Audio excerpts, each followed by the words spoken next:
Hi everyone, welcome back to my channel. I'm super excited because I have my first guest on the channel today. Her name is Chantel and she is a real estate investor. So I'm going to be asking her questions that was submitted by you guys on Instagram. Welcome to my channel, Chantel. Thank you. So we'll jump right into it.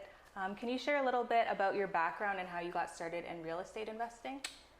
So to be honest, it started when I bought my first home, and then shortly after, it just happened that I saw a property, after I sold my first home, I saw another property that was a condo, and I just decided, hey, I'm gonna do this. I'm gonna be a landlord.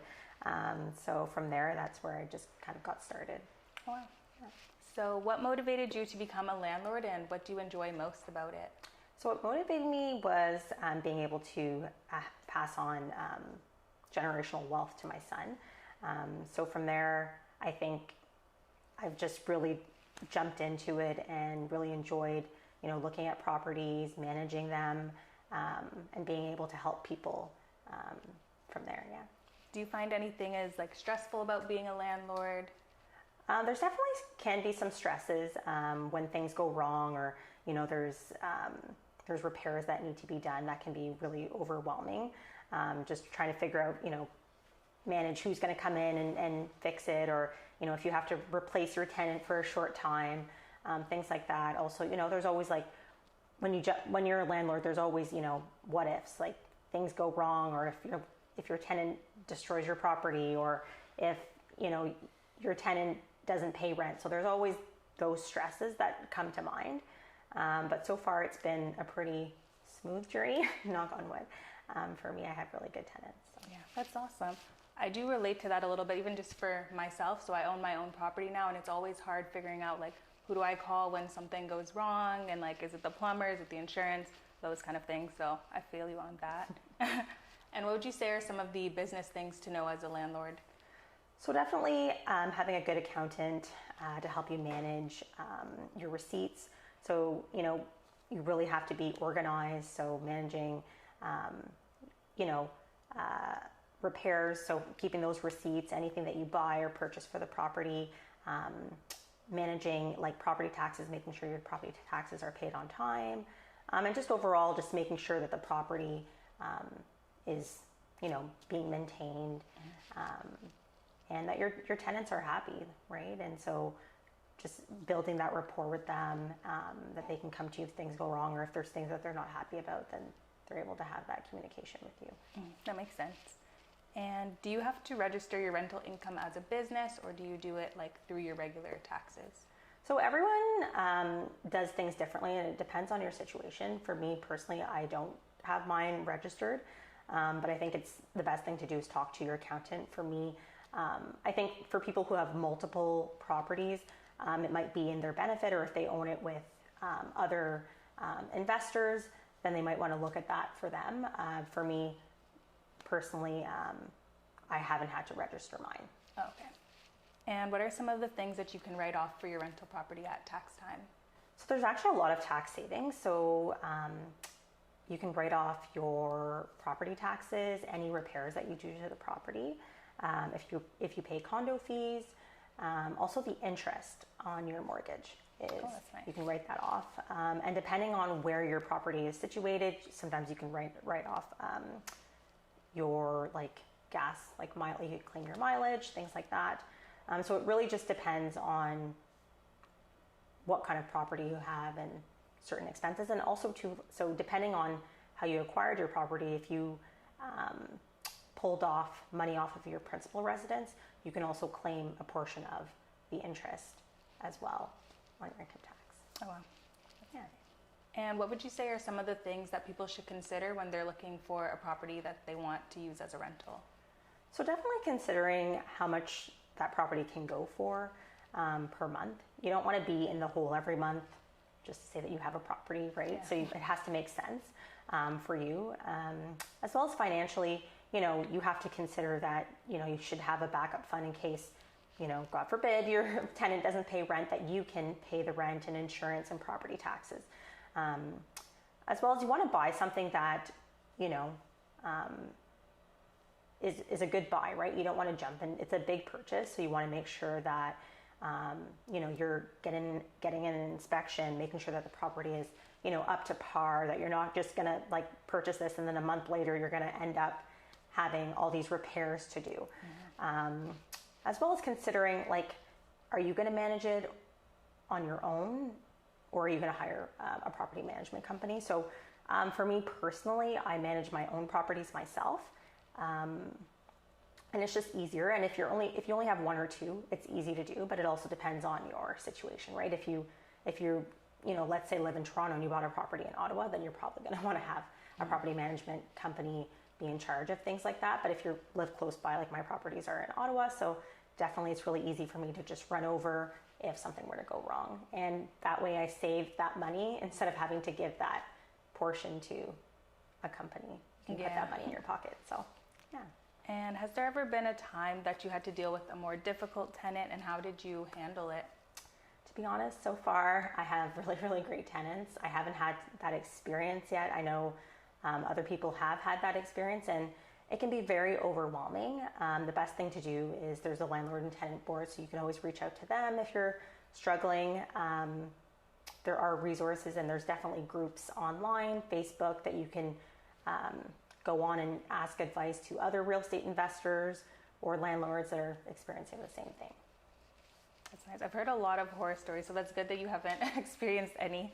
Yeah, I'm blessed. My tenants are pretty good.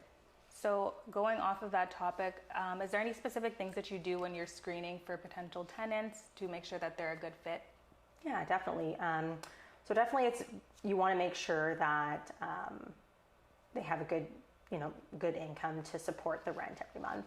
So for me, when I'm looking at a tenant, if I'm charging like $1,500 a month, let's say, I want that tenant to at least be making 3 to 4 times what I'm charging them. Just so that I know that they can manage it. Because let's say they're only making $2,000 and the rent's $1,500, well, they only have $500 left at the end of the month. So you have to consider those things, as well as, calling previous landlords, right? Places that they've stayed, what are they saying about these tenants? Definitely get references. I know sometimes people say, well, they could just have a friend, but still, you don't know, right? It's always good to check, as well as checking credit reports. You want to make sure that they don't have significant amounts of debt, right? Because that's going to factor into their ability to pay the rent every month. And then as well as just when you meet them face to face, that vibe that you get from them. How are they presenting? Things like that. What do they say about cleanliness? And what's their goal in terms of your property? Are they just going to be there for a year, or do they want to stay long term, right? So you have to consider those things, because if they're only going to be there for a year, then that means you're going to have to relist your property a year from now, right? So those are some things that I definitely consider when I'm looking at tenants. Yeah. And where do you specifically look for these tenants? Is it through Facebook, Kijiji, or do you have a more formal platform? Yeah. So I posted mine on Kijiji, Facebook, as well as just word of mouth, talking to people. Actually, one of my coworkers ended up renting one of my properties. So it's just having those conversations. You never know who's looking for a place. But definitely social media, online is kind of the route to go these days. And in your experience, what are some of the common mistakes that landlords make when managing properties and tenants? So some common mistakes I'd say are just renting to anybody, right? Just renting to the first person that replies to their ad.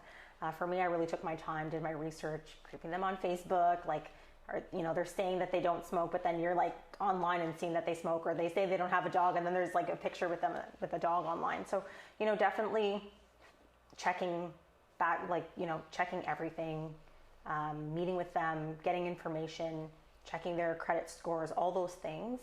As well as just, sometimes you need to be there for your tenants, right? You need to be available for your tenants, building that rapport with them so that if things go wrong, that you're able to have that open line of communication with them. And as well as just treating them good, right? Because oftentimes you hear horror stories about landlords just throwing people out and being reasonable, right? Sometimes things do happen, or someone runs into a situation, and let's say they can't pay their rent this month. Okay, work with them. Like, can they come up with a payment plan? Things like that, I think are important, as well as also to, like, when you're buying a property, just really taking your time, doing your research about the area that you're buying in, like getting an inspection to make sure that it's a good buy, as well as working with like a team. It's, you know, it's so important to have a team of, whether it's like plumbers or electricians that are, you know, on standby that you can reach out to if things go wrong with the property, that you can reach out to. Also, having a really good mortgage broker is good, like giving you advice on, you know, this purchase that you're going to make, because it is a big purchase, right? So you want to make sure it's worth it in the end. And as well as, you know, having a good realtor, right? A realtor who can help you negotiate, get a good deal. And my last question would be, what strategies do you use to minimize vacancies and keep your properties occupied? So for me, it's really having those conversations with people when they're inquiring about renting your property. Like, what are their long-term goals? You know, are they just here for a month or two, or do they see themselves living in your property long-term? As well as like maintaining your property, like having a really nice property in a good area. I mean, for me, my strategies has always been like, I love new builds. So you know, that really attracts a lot of people, and, you know, having a nice place, living in a nice neighborhood, like being close to parks if they have kids and things like that, really help to, you know, allow your tenants to feel more comfortable in staying in your place long term, as well as, like, I feel like renting at a reasonable price, right? Like, there's a lot of people who, you know, nowadays rent is so expensive and it's really difficult for people to afford places. So having something that's like affordable and not like raising the rent to like something that's not feasible for them every month, and just having that, like I said, having an open line of communication is really important. That actually makes me think of one more question. Sure. So of course, as everyone knows, mortgage rates have been very, very high over the past like year or two. What would you say, like, do you find it hard to balance still giving your tenants a reasonable price and still like making a profit, or like at least breaking even? Yeah, so for me, I think it really depends on your situation. I know with interest rates going up, I was fortunate enough at that time, I locked in at a fixed rate. So I think it really just depends, like having that mortgage broker who's by your side that you can ask those questions to, because it's really hard to know. We never know with the market. It fluctuates, things go up and down. So I think it's really important to just look at really depends on what your long-term goals are in terms of your property. Are you trying to like buy and hold, or do you want to flip it? So it really just depends on what your strategy is. My strategy is, you know, buy and hold and just watch the market, let it, you know. Yeah, let it do its thing. Let it do its thing for sure. So it really just depends on what your strategy is and long-term goals are, and just sitting down with your mortgage broker and having those conversations about what's the best thing for you, whether it is to do a fixed or whether it is to, you know, go with the variable rate. Yeah. So that concludes part 1 of this video. Make sure to tune in next week for part 2, where we'll be discussing the future of real estate and more about strategies and opportunities for acquiring real estate. Thank you for joining us today, Chantel. No problem.